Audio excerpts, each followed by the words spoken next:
না, আমরা এর মধ্যে 3-4টা ক্লাস করেছি পিআরবির, ওগুলো একটু যে ধারাগুলো গুরুত্বপূর্ণ সেগুলো আলোচনা করছি। আমরা দ্বিতীয় অধ্যায়ে আছি, দ্বিতীয় অধ্যায় রয়েছে এখানে আমরা 14 থেকে আমরা 34 পর্যন্ত আমরা দেখবো, সেগুলো আজকে 20 পর্যন্ত আলোচনা। এগুলো আমরা একটু দেখে নিন, এগুলা এমসিকিউ এর জন্য আমরা একটু গুরুত্বপূর্ণ গুলা রেকর্ড ক্লাস আছে, এগুলো আবার রিভিশন হবে, টেনশন নিয়ে নেই, এখান থেকে দেখেন আপনারা। তাহলে পুলিশ অফিসার মানে বদলি এবং জেলা ম্যাজিস্ট্রেট দুইটা কথা বলছে এখানে। এই বিধিটা হচ্ছে পিআরবি বিধি হচ্ছে পুলিশ অফিসার কোনে বদলি ও জেলা ম্যাজিস্ট্রেটের কি কার্যক্রম রয়েছে আমরা একটু দেখবো।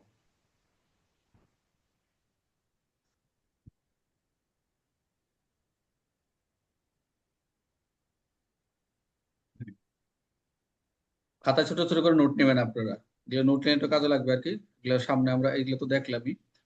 এখানে 19 বিধিটা ইম্পর্টেন্ট। 19 এবং তিনটা তো লিখিত দিছি, 31, 32, 33 না, 32, 33, 34 যেটা দিছে, তিনটা লিখিতের জন্য আপনাদেরকে। 34 জন, আচ্ছা। লেখা দেখা যায় এখন? Good. দেখা যায়। এগুলা লেখা ঠিক আছে, আমি একটু দেখে নিলাম যে এগুলা লেখা কাটা পড়ছে কিনা, আবার অনেক সময় কাটা পড়ে যায়। তাহলে আমরা যে বিষয় দেখবো এমসিকিউ আছে, একটু মনোযোগ দেন সবাই। এখানে 20 দ্বারা আমরা কি 20 বিধিতে কি দেখলাম?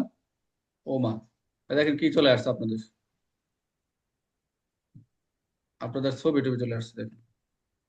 আচ্ছা, সুন্দরই।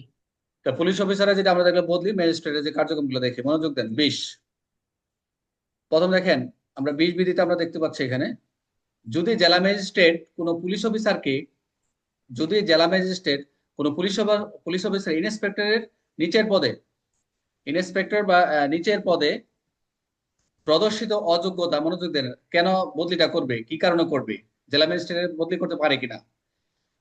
যদি জেলা ম্যাজিস্ট্রেট কোনো পুলিশ অফিসারকে ইন্সপেক্টর বা নিচের পদে প্রদর্শিত, তার কাছে প্রদর্শিত হয়, কি প্রদর্শিত হবে মনোযোগ দেন, যে অযোগ্যতা, প্রথম হচ্ছে অযোগ্যতা বা তার স্থানে দায়িত্ব অপ্রযোজ্যতা যদি দেখতে পান, ওনার দায়িত্বে থাকা অবস্থায় যদি কোনো অযোগ্যতা বা তার স্থানের দায়িত্ব অপ্রযোজ্যতা মনে হয়, তিনি সুপারিনটেন্ডেন্টের দৃষ্টি আকর্ষণ করবেন, এসপির স্বর্ণপনা, উনি দৃষ্টি আকর্ষণ করবেন কার, এসপি। মনোযোগ দেন এমসিকিউ, জেলা ম্যাজিস্ট্রেট কোন পুলিশ অফিসারের বিরুদ্ধে, মানে ইন্সপেক্টর নিচে, ইন্সপেক্টর শুরু করে তুমি করো, তার দায়িত্ব অযোগ্যতা বা হচ্ছে তার স্থানে যদি অপ্রযোজ্যতা মনে হয়, তাহলে এসপি স্যারের কি আসবেন, দৃষ্টি আকর্ষণ করবেন, তাকে অন্য স্থানে বা অন্য দায়িত্বের স্থানান্তরে পরামর্শ বিবেচনা অনুরোধ করবেন। সরাসরি বলবেন না যে আমি বদলি করে দেবো, এগুলো তার নজরে যদি আসে উনি করতে পারেন।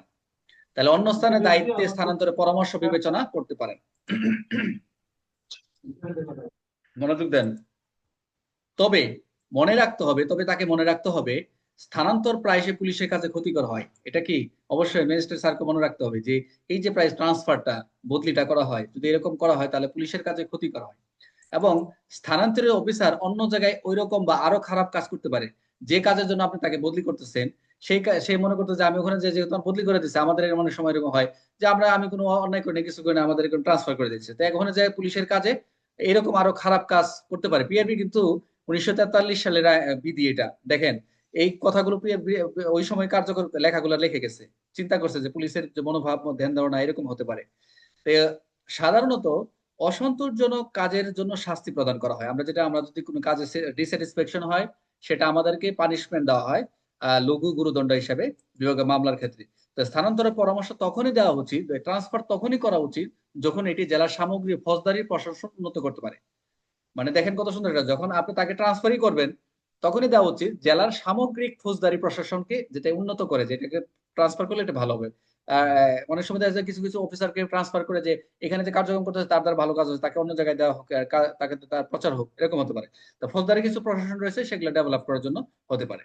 2, যদি ম্যাজিস্ট্রেট কোন ইন্সপেক্টরের উপরে পদমর্যাদার পুলিশ অফিসারের মধ্যে কোনো অযোগ্যতা, মনোযোগ দেন, ইন্সপেক্টরের উপরে মর্যাদা বলছে, ইন্সপেক্টরের উপরে পদমর্যাদায় পুলিশ অফিসারের মধ্যে কোনো অযোগ্যতা, অপ্রযোজ্যতা দেখতে পান, তিনি ইন্সপেক্টর জেনারেলের সঙ্গে যোগাযোগ করবেন। দেখেন, প্রথম হচ্ছে ইন্সপেক্টর থেকে নিচে পদের অর্থাৎ কনস্টেবল পর্যন্ত যদি কোনো অযোগ্যতা, অপ্রযোজ্যতা মনে হয়, তাহলে জেলা ম্যাজিস্ট্রেট, এসপি, সুপারিনটেন্ডেন্টের নিকট কি করবেন, পরামর্শ নেবেন, দৃষ্টি আকর্ষণ করবেন। কিন্তু যদি ইন্সপেক্টর স্যার থেকে, অফিসার ইনচার্জ থেকে যদি আপওয়ার্ড যদি মনে হয় যে কারো অপ্রযোজ্যতা বা অযোগ্যতা মনে হয়, তাহলে কি করবেন, অবশ্যই তিনি আইজি স্যারের সাথে সঙ্গে যোগাযোগ, ইন্সপেক্টর জেনারেলের সঙ্গে যোগাযোগ, আইজি মহোদয়ের সাথে যোগাযোগ করবেন, ইনি করবেন। ইন্সপেক্টর জেনারেল কি করবেন, ইন্সপেক্টর জেনারেল মহোদয় জেলা ম্যাজিস্ট্রেটের মতামত মনোযোগ সহ বিবেচনা করবেন। এটা খুবই একটা এটা কি বলা হয়, এটা কি বিবেচনা, এটা খেয়াল নাই শব্দটা। জেলা ম্যাজিস্ট্রেট কি করবেন, এটা তোমার মতামতটা মনোযোগ সহকারে বিবেচনা নেবেন, প্রয়োজনীয় ব্যবস্থা করবেন এবং প্রয়োজনীয় কথা বললেই তো অনেক কিছু চলে আসে। এবং ম্যাজিস্ট্রেটকে তার কার্যক্রম বিষয় অবহিত করবেন। ওনাকে যখন আইজি স্যারকে জানানো হলো এই অফিসারের বিরুদ্ধে, একজন এএসপি বা একজন ডিআইজির বিরুদ্ধে একটা দেওয়া হলো যে এই আমার জেলায় এই রেঞ্জে এরকম সমস্যা, তো অবশ্যই সেটা বিবেচনা নেবেন এবং সেটা প্রয়োজন ব্যবস্থা গ্রহণ করবেন। এবং ব্যবস্থা গ্রহণ করার পর কি কি ব্যবস্থা নিয়েছেন, কি কার্যক্রম হয়ে সেটাও কিন্তু ম্যাজিস্ট্রেটকে অবহিত করবেন। তাহলে আমরা এখানে দুইটা বিষয় দেখলাম, দেখছেন। আমরা কিন্তু একটু সাক্ষ্য থেকে বেরোয় আমরা কিন্তু একটু আলোচনা করলাম, ভালো লাগতেছে এখন। পিআরবি বিধি 20 ধারা 20 বিধিতে বলছে দুইটা বিষয়, একটা হচ্ছে ইন্সপেক্টর থেকে নিচে পর্যন্ত, আরেকটা বিষয় হচ্ছে ইন্সপেক্টর থেকে উপরে পদ। দুইটার বিষয় একই, শুধু প্রথমটা হচ্ছে যদি কনস্টেবল থেকে ইন্সপেক্টর থেকে কনস্টেবল পর্যন্ত যদি কোনো কারো দায়িত্ব অযোগ্যতা, অবহেলা বা অপ্রযোজ্য মনে হয়, তাহলে এসপি স্যারের সাথে সেটা কি করবেন, দৃষ্টি আকর্ষণ করবেন। তবে কথা রয়েছে, কিছু কিছু কথা বলছে যে তাকে মনে রাখতে হবে, ম্যাজিস্ট্রেট স্যারকে মনে রাখতে হবে যে তাকে যদি প্রায় ট্রান্সফার করা হয় এটা পুলিশের কাছে ক্ষতিকর নয়, স্থানান্তরিত যদি তাকে করা হয় তাকে অন্য কাজে করলে তার চেয়ে বেশি খারাপ হতে পারে, এগুলো তিনি দৃষ্টি রাখবেন। তো যাই হোক, এই এই জি এটা স্যার। একটা বিষয়। আরেকটা বিষয় হচ্ছে যে ম্যাজিস্ট্রেট যদি মনে করে যে এটা এএসপি থেকে আপওয়ার্ড জড়িত রয়েছে কোনো একটা ঘটনা বা তাকে দায়িত্ব অপ্রজ্ঞাত মনে হচ্ছে, আইজি স্যারের সাথে ওভার দ্য টেলিফোনও যে কোনো ভাবে সম্পর্ক যে কোনো ভাবে তাকে যোগাযোগ করবেন। যোগাযোগ কার্যক্রম কি করবেন, তাহলে বক্তব্যটা শুনবেন, লিখিত হোক মৌখিক হোক, শুনে কি করবেন তিনি একটা সেটা হচ্ছে প্রয়োজনীয় ব্যবস্থা নেবেন। প্রয়োজনীয় ব্যবস্থা নেওয়ার পর কি করবেন, জেলা ম্যাজিস্ট্রেটকে পরবর্তী যে ব্যবস্থাটা হয়েছে তাকে সরানো হয়েছে কিনা, তার বিরুদ্ধে কোনো বিভাগীয় ব্যবস্থা হয়েছে কিনা, তখন সেটা ম্যাজিস্ট্রেটকে জানাবে যে হ্যাঁ আমরা এই ব্যবস্থা নিচ্ছি। এই দুইটা বিষয়, একটা ঊর্ধ্বতন একটা অধস্থন আর একটা ঊর্ধ্বতন। জেলা ম্যাজিস্ট্রেট কি নিতে পারে, পুলিশ অফিসারের ট্রান্সফার কি করতে পারে, করতে পারে যদি মনে হয় এরকম যে বিষয়গুলো দৃষ্টিমান হয়। তাহলে আমরা যাই, আমরা এখন এমসিকিউ যাই দেখি। জেলা ম্যাজিস্ট্রেট কোন কোন পুলিশ অফিসারকে সরাসরি সুপারিনটেন্ডেন্টের দৃষ্টি আকর্ষণ করবেন কখন, ইন্সপেক্টর বা নিচের পদের অযোগ্যতা, স্থান, দায়িত্বের অপচয় দেখা যায়। এটা হলো মূল কথা এই বিধির বদলি করার ক্ষেত্রে, যে এই বিষয়গুলা আন্ডার কনসিডারেশনে আনবে। আচ্ছা, সাধারণত সাধারণত অসন্তোষজনক কাজের জন্য কি ব্যবস্থা নেওয়া হয়, কি নেওয়া হয়, শাস্তি প্রদান। গুড, যেটা আমাদের শাস্তি দিতে পারে। কখন জেলা ম্যাজিস্ট্রেট স্থানান্তর পরামর্শ দিতে পারেন, কখন জেলা ম্যাজিস্ট্রেট পোস্টিং বা বদলির দিতে পারেন, পরামর্শ দিতে পারেন কখন, যখন একটি সামগ্রিক জবাবদারি পরিপূর্ণ করতে পারে। এটা একটা চমৎকার কথা বলছে। এটা পরামর্শ দিতে পারে, যেটা দেন এটা পজিটিভলি দেন। আচ্ছা, ইন্সপেক্টর জেনারেল ইন্সপেক্টর উপর মদর যায়, ইন্সপেক্টর থেকে উপর পদমর্যাদা যদি পুলিশ অযোগ্যতা দেখা দিলে ম্যাজিস্ট্রেট কি করবেন, কার সাথে কথা বলবেন, অবশ্যই আমাদের ইন্সপেক্টর আইজিপি স্যার। কথা বলবেন। গুড। আইজিপি স্যারের সঙ্গে কথা বলছি।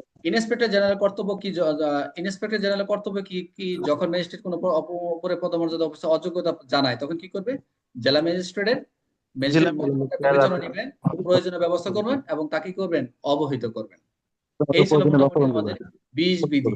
কে বুঝেন না এখানে বলেন আমাকে, এই পিআরবি 20টা কে বুঝেন না, আমার মনে হয়, বলেন এখন কথা বলেন।